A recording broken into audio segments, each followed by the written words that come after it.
just bringing people together. So I know it's a bit of a cliche saying that, businesses are still people, but it's really true. I mean, whatever you get done, whatever your output is, whatever you're trying to change, it's not the business doing it, it's the people within your business doing it.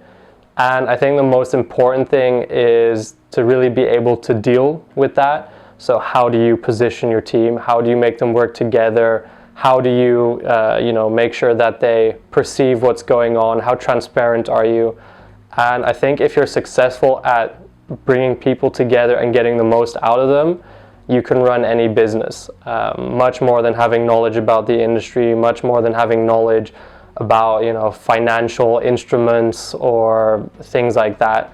I think if you can, a combination of bring people together and have a little idea of where you want to head towards, you come a pretty long way.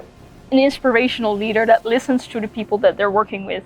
I think it's very important to work together towards a common goal. When I see someone who, to me, is an inspirational leader, he makes sure that everyone understands why are we doing this, why are we going for this. And exactly this aspect of this common goal, sharing this path together, what you're working on, is to me what makes a great leader. Someone you want to listen to work together. I don't think following is the right word, because I don't think you should blindly follow. But it's someone you're willing to listen to and work with towards that common goal. A good leader is someone that recognizes the value of people. You as a leader, you have to work with positive reinforcement. When someone is good, you say they're good. And you shouldn't try to say that I'm the best here just because I'm leading the team. That doesn't mean anything. It just means that you have a little bit more people skills than the others. Then second, you as a good leader, you have to have a clear scope about where you want to take or where the organization should go. Create yourself deadlines, create yourself some goals that you want to achieve. Because again, if you say, oh, I'm leading organization X and I'm going to do A, B, C, D, F, G, but if you don't put them on paper, don't create some task division, some deadlines, you're not going to get them. You're not going to get them. You might get C or F, but you have to be structured on that sense. You need to make sure that people are working on that sense. And I think third is also really important, is you need to be empathic. You need to have in consideration other people's emotion. Try to see how they feel, because especially when you're building a team, when you're leader of the team, you should think as leading your own family. Thinking that everyone has their problems, you don't know which problems they're facing, so there might be times where they're slacking or times that are a little bit more nervous. So you have to be able to put yourself in other people's shoes and say, okay, what's happening? You have to be the first person to listen to their problems and the first person to be there to help. I don't think there's a one-size-fits-all leadership strategy, but I do think there are a couple of things that a leader needs to make sure that they do. I think the first one is transparency.